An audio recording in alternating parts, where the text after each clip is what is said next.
I saw something. The clown. Yeah, I saw him too. We all float down here. We all Yes, we do. Pennywise. Bum, bum, bum, bum. Pennywise is a shape-shifting, crazy demon clown guy. Demonic baby animal.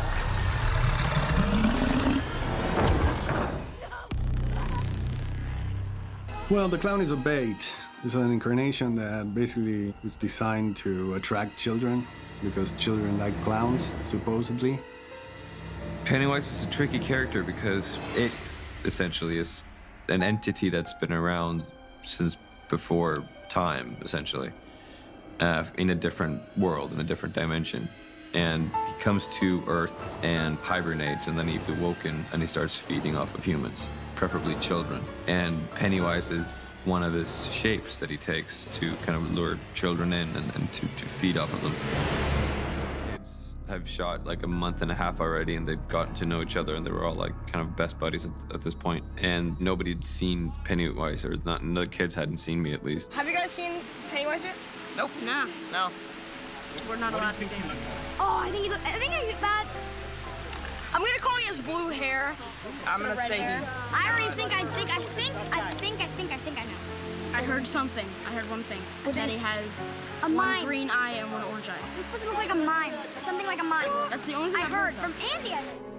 I wanted to keep the distance between Bill and the kids because I wanted to carry that tension to the set until the last moment. Of course, it's normally good for one scene, but that one scene was very essential because it was the moment where all the losers confront Pennywise. I think we all also decided mutually that it would be good to see him for the first time and just be freaked out. Cause like in my stomach, I was like, oh my God, this is it. This is good. This is gonna be great. This is gonna be amazing. And it was, and it was terrifying. If you see Bill like walking into the set, he's like this impulsive 6'4" guy with a giant head and crazy hair and these crazy eyes. And the fact that he kept the distance with the rest of the kids generated another uncomfortableness in them. And I think the tension was very palpable and the scare was real. I'm not real enough for you. Ladies and gentlemen, that's a picture wrap on Bill Skarsgård that's given the hand. I remember when we wrapped the first movie, the last day of the shoot, feeling like we did something special here. Cheers, guys. Cheers. But you don't dare to trust that feeling because you're like, oh, what if you're wrong? What if this is a disaster? And what if your performance is a disaster? But then it shattered every expectation I think anyone had on it. Obviously, it's a big deal to see that your vision succeeded. It also gives you a lot of confidence for the bets that you're making on the second one, because you know what works and what doesn't. Andy and I were talking about potential ideas for the sequel even when we were doing the first one, because we knew that we were going to do the second one. And action. Yeah, that's beautiful. With chapter 2. I always wanted to make a scarier movie and crank up the horror aspects of it.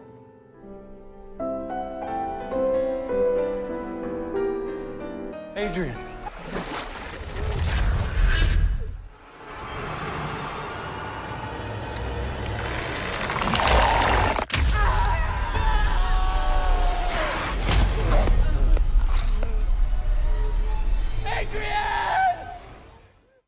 It was strange because I'd been away from Pennywise for almost 2 years. And then Andy wanted me to do a test for a VFX motion capture thing. Been away from the character for so long. It's gonna be strange just like to go right back into it. And I got the scene like the night before, and Andy's on Skype because he's already in Toronto for pre-production. He goes, you know, okay, action, you know. And action! You fat boy.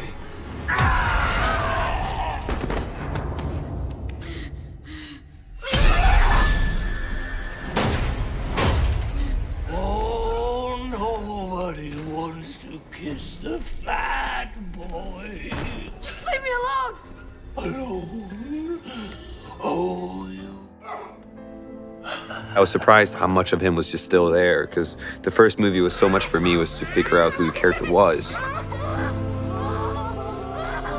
With Bill, he put so much of him into the creation. The nuances in his face, the spark in his eyes.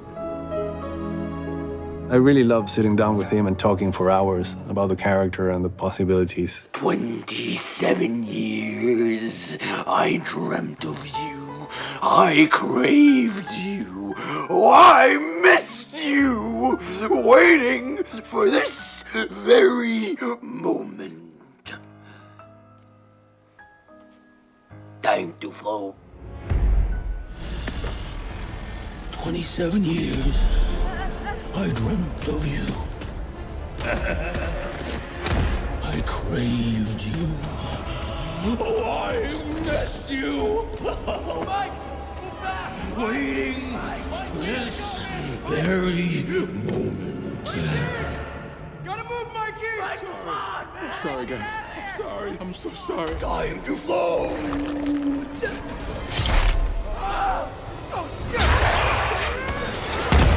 For the role the first time, I applied all these sort of crazy psychology to the character. There's a lot of scenes with Pennywise where it's just a physicality or a very technical thing.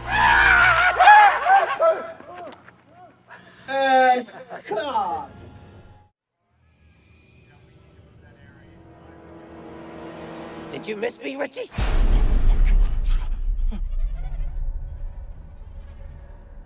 'Cause I've missed you.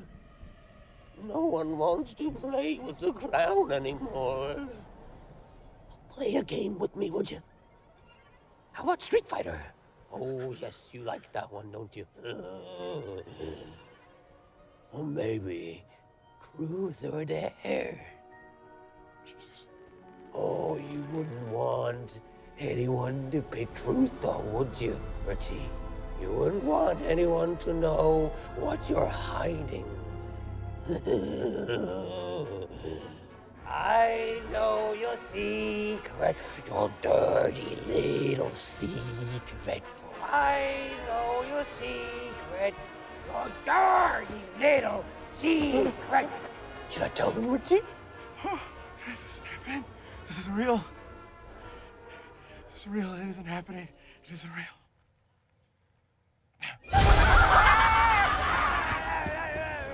Come back and play! Come back and play with the clown! It's a tremendously physical performance. He works really hard. It's just amazing. It's balletic. It's so good. The scenes that I tend to really prefer are the ones where you could, be a little bit more, subtle's the wrong word for this character, I think, but where you can be a little bit more nuanced, maybe. There's definitely more of those scenes in this one than there were in the first one. A little closer. 1, 2.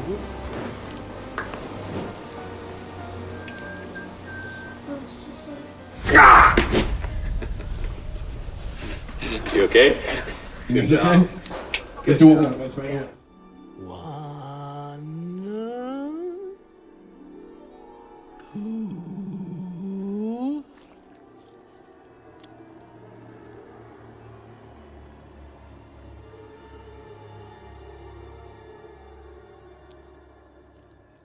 You're supposed to say 3.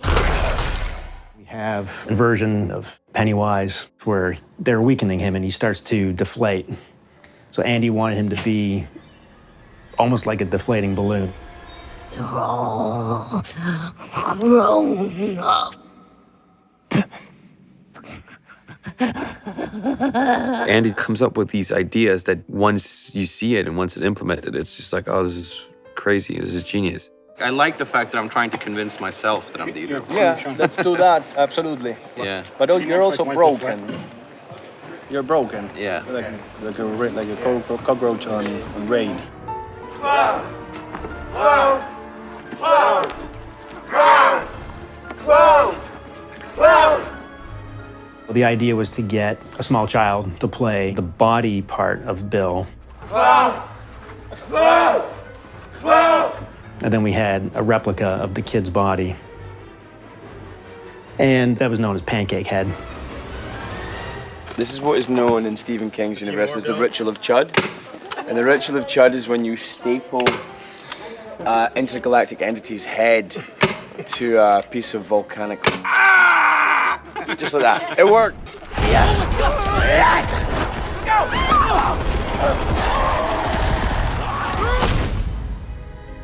Now you're the one who's afraid.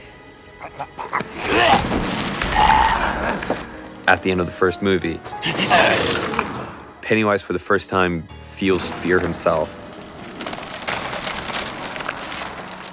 And that's why his last line in the movie is fear. It's him realizing what that feeling is. Fear.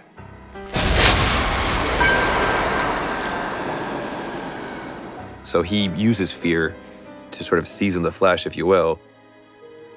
And he instills fear in children and in humans, but he never actually understood what that was because he's never felt it before himself. And I think that that is scary for him, but it's also a thrill. So there's a craving. He craves the losers that are now adults. Because if this creature and this entity has lived for millions and millions of years, it's a high to have an opponent that's matched him. I feel like the way this movie ends, at least from my perspective and the character, he plants things and there's reasons for why things are happening. And when the kids that are now adults, when they think they're in control, they're actually not in control. And this is really scary. If you talk about Pennywise's own subconscious or its own subconscious, maybe wants to die or wants to cease to exist. So at the very end of this movie, maybe that was his goal all along. And in that sense, Pennywise wins.